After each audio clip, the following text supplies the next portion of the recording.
Hello, thank you for clicking on this video. I'm Alex. I'm the devil's advocate. I talk about movies, music, video games, TV, whatever I want to talk about. And today is a very special day. We're talking about Hollow Knight and Silksong.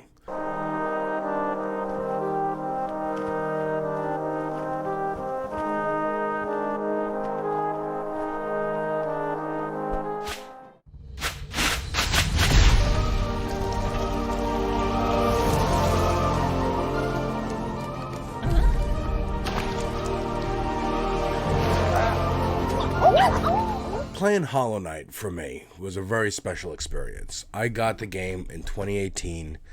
I was just starting a new job. I was getting out of a bad relationship, and I decided to treat myself and get myself a Switch.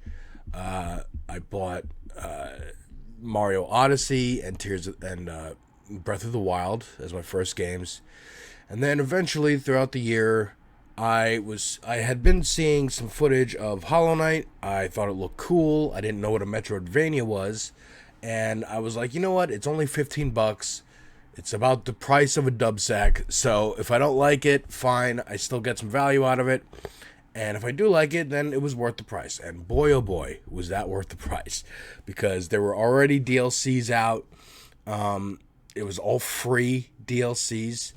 And $15, and it gets you this big, expansive game in a really adorable art style, creepy yet cute, yet melancholy but joyful and jokey.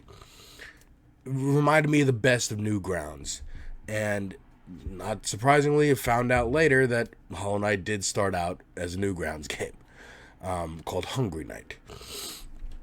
And I played the hell out of it. It really helped me through some tough times.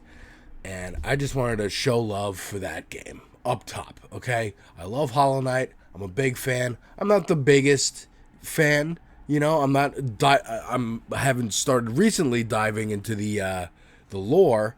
But there's a million videos on YouTube about why it's great, the mechanics of it, the game design, the aesthetics, the art style, all that stuff. So I'm not here to spend hours talking about that. I just wanted to say I do love Hollow Knight, and I was very excited when 2 weeks ago they announced Silksong at Gamescom, coming out in 2 weeks. Oh, beautiful. Come on, give us the release date.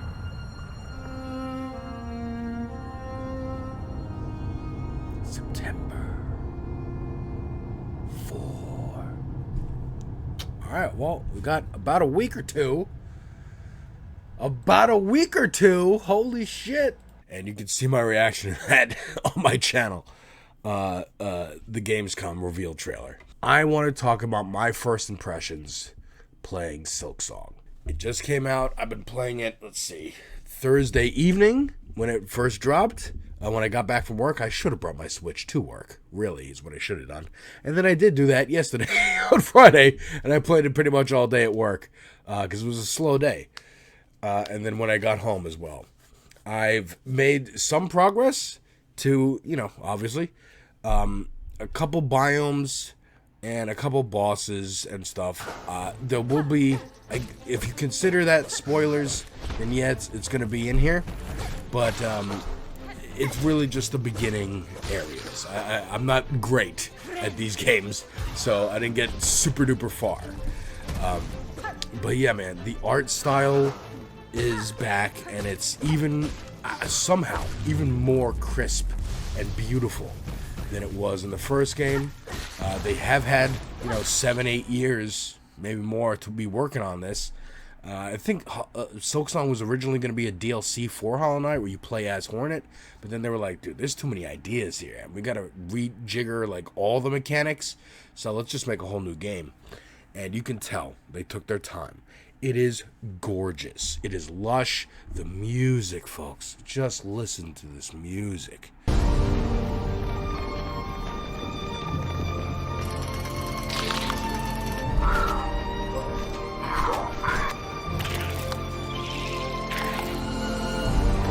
The animations, I love the animation of even just her turning around just going from left to right. It's just a little twirl that she does. Everything's so smooth and beautiful. The enemy varieties are vast and expansive like they were in the first. I really enjoy the cute little animations they do. They're, again, cute but spooky is the name of the game here. And they do not disappoint. There is a little town, much like Dirtmouth, that you find. And this game is different in that the entire movement, like the progression throughout the game, is ascending instead of descending. In Hollow Knight, we're digging down further and further, down to the void. In this, we're going up and up and up to something called the chapel. So I'm excited to see where that goes. And the stories here too. I'm getting more. Look, there is story in Hollow Knight, but one, I forget. It's been a while since I actually played through the story, and two, it's vague, right? It's kind of like Elden Ring, or first Souls mention. Okay, I mentioned Souls. Everybody boo, but. It's Souls-like in that there's a lot of environmental storytelling, but also some flavor text in conversations you have with NPCs and descriptions of items. So you don't get like a full picture, but you do get broad strokes, and especially, it's kind of telling you where to go because it needs to help you and give you some kind of direction. And that's all good stuff.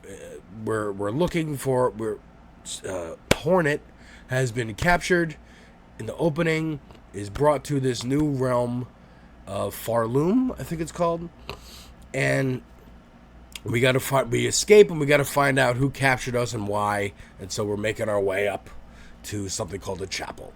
I will say, last point about Hollow Knight, I did just finish it, so I got the announcement that this is coming out in 2 weeks.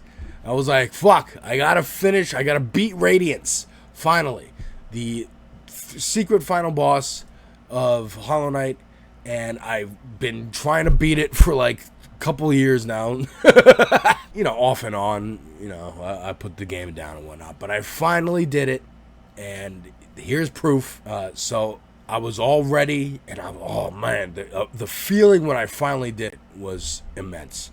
And then I started to do like the Hall of the Gods thing, but I really don't care about beating that because I know that's for expert players, and that and Path of Pain. I'm just not doing that. And that's what I love about these games. You kind of choose how you beat it. Like, I could have been done with it when I just beat Hollow Knight himself. I could have been done with it when I did the Void Heart thing and beat Hollow Knight again. I could have, and just not beaten Radiance. I didn't have to fight Grim. I fought Grim. I beat Grim. I didn't beat Nightmare Grim, but I don't care. And that's okay. I don't have to care. So Silksong continues in that tradition that, you can explore. You can find your way to areas that you're probably not supposed to be yet, that have enemies that are really tough. There are upgrades. There are charms. There's a charm system, but it's different here. It's called the tool system, or crests. And you can actually have like different, there are crests that you then plug in tools to, like a charm system. But then I just found out last night there's whole different crests that give different abilities, and then you plug in tools. So I'm gonna get used to it, and I'm sure some people are like, oh, this is kind of more complicated or whatever. That's how I've been feeling, but I know eventually this will become second nature. Hornet has a whole new moveset, similar but brand new and revamped. She's a lot faster and quicker, especially when you get the dash and you can literally just run everywhere. And like I said, the different crests give you, it gives you different moves, different moveset. So initially you have your needle and you're swinging pretty fast, and when you do a downward swing, you'd go diagonally. Now, with this new crest I got, it's a slower slash, but more powerful. And when you would do a downward slash, it is very much like a pogo, like in the first game, like in Hollow Knight. I know Team Cherry said they didn't want this to be too much of a direct sequel. Like, it is a sequel, but they wanted new players to be able to jump on and not have to play Hollow Knight to enjoy this game. So I appreciate that. There is a lot of connective tissue, obviously, but it is a brand new experience, and you can just jump on if you've never played Hollow Knight. So I appreciate that. The transports, I'm jumping all over the place because this is just my first impressions. I'll do maybe a full review later. And I know my Donkey Kong review is coming. My Tony Hawk review is coming. I'm trying different styles of how to get these videos out. I have so much footage of my Twitch streams from various different games. Elden Ring, Crash Bandicoot 4 even, Metal Gear Revengeance, which I still have to finish. And eventually, if I ever start making money from YouTube and Twitch and whatnot, then I could sit down and really cut these up into Let's Plays. So that's incentive, folks. Share, like, and subscribe, all the things. Cash App, whatever. But all linked in my description. But with Silksong, man, it just feels so good to be playing Hollow Knight again, for real. Like first of all, I forget how not powerful I am, because oh my god, I was all the power ups in Hollow Knight, and now you're weak again. You gotta unlock the maps again. I'm feeling that anxiety of, oh my god, I'm in a new area. Where is the map person? What is going on? There is a new map person. There's all new characters. There's new townspeople. And like I said, this is a completely different kingdom, so it stands to reason. And the map person is singing, but does sing, and you can find her. She's a cool warrior badass. There's the characters you get upgrades from, a weaver, and then a lot of the story seems to revolve around the weavers, who were in Hollow Knight, but they weren't very prominent. And Silk is an important part of the game mechanic. That is your soul, so to speak. And that's how you heal. And first of all, you heal 3 hearts at once, which is really cool. And I'm sure you'll be able to upgrade eventually. But that allows you to kind of, get hit a couple times and then heal. Instead of having to hold it and then it does one at a time. And you can also do it midair, which is really neat. There's a lot of good quality of life changes here. One that is my personal favorite, the quests. Whenever you get a quest, I don't need them to allow me to say yes or no. I wish they'd just give you the quest. But when you talk to someone and they want you to do something for them, it'll say, do you want to do this quest for them? Yes or no? Click yes. It's added to a little menu on your pause menu, where you can look at all the quests and the progress of those quests. Love it. Thank you. Now, I'm sure some purists will be upset about this. They love the Dark Souls style. You talk to someone, you have to remember that where they are, that you talk to them, what they wanted, and then go do the things. I'm personally not a fan of that. I get it. I don't know, is more immersive or something. But yeah, I would like a list of my fucking quests and to know what to do next and where to go. Okay? I'm sorry. I really, really enjoy this game. I'm loving it. The novelty of finding new crests to use, or finding the map lady and getting a new map, and having to spend your money on specific things and be like, ooh, I really want to unlock this bench, but I really need the map for the area first. Let me go do that. And the feeling I got yesterday, there was a moment where I'd been through 3 new biomes and I haven't found the map person, and then I found the map person and I bought all 3 maps and I had the whole thing out. Oh, the feeling of relief, the feeling of accomplishment. Oh my god. The currency in this, there are seemingly 2 currencies. There's shards, which you get all the time from killing enemies, and then there's beads, rosary beads, which is kind of funny. There's a whole religious theme here. And the rosary beads are your actual currency, and they seem to be fewer and far further between. I think this is a really cool quality of life change as well. They'll give you a string of beads. You'll find them out in the world. You can also buy them from a shop owner. And the string of beads allows you to keep that amount of beads, whether it be 30, 80, 120, on you if you die. So, like Hollow Knight, if you die, you'll go back to the spot where you died. It's in a little like silk cocoon now, your spirit, and it doesn't attack you, thankfully. And you just smack it and you get your stuff back. But if you have rosary beads on a string, that'll just stay as an item. And much like in Elden Ring, where you get like a solidified rune or whatever it is. Or in Dark Souls, where you get like the soul of a fallen warrior. It just stays in your inventory until you're ready to use it, and then you break it, and then you get those beads. So I really like that. That's a really good idea. And the ability to like, oh, I have a bunch of beads on me. I can go to this shop owner and buy some string, and then just bank those beads, and they'll never drop off me if I die. And that's, again, really good quality of life change. I'll talk a little bit about some of the bosses here that I've fought so far. The first boss was basically Gru's mother again, but it was a moss mother. Very cute. I was like, oh shit, this is bringing me back. And again, just the enemies move a little bit more because they know you're Hornet and you can jump around and do fancy moves too. So I can only imagine how fancy it's going to get later in the game.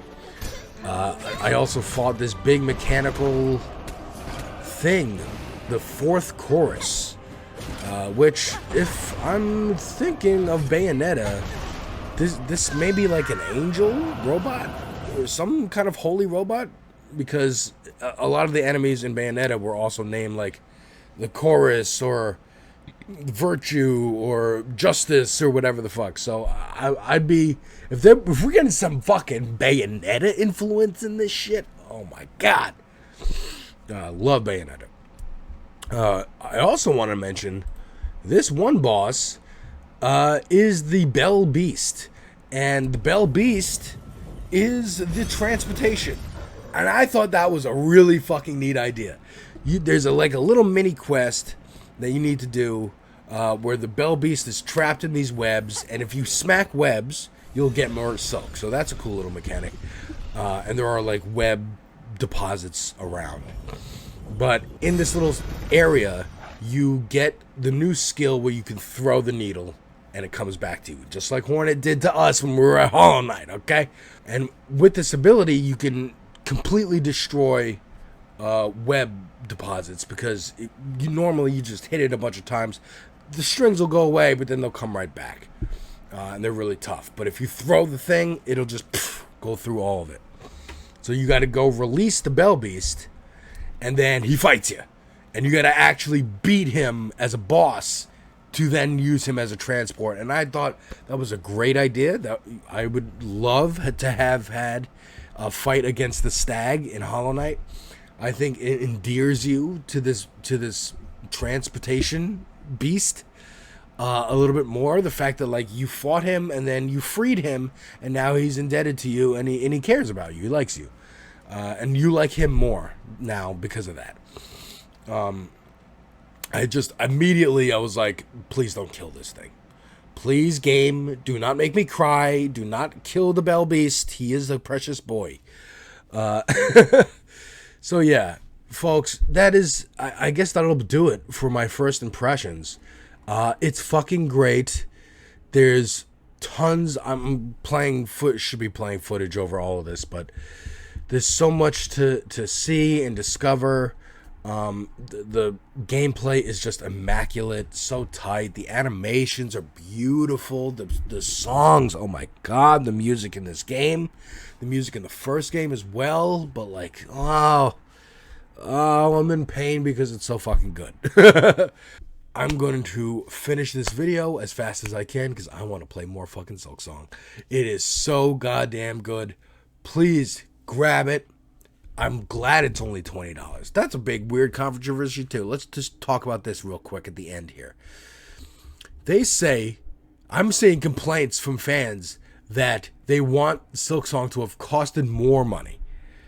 And first of all, it did. It's $20. Hollow Knight was $15.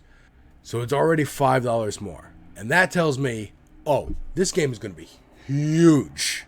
If they're charging $5 more, it's going to be like 5 times bigger than Hollow Knight. And plus, we're going to probably get, free DLCs as well. Team Cherry is just a great fucking dev.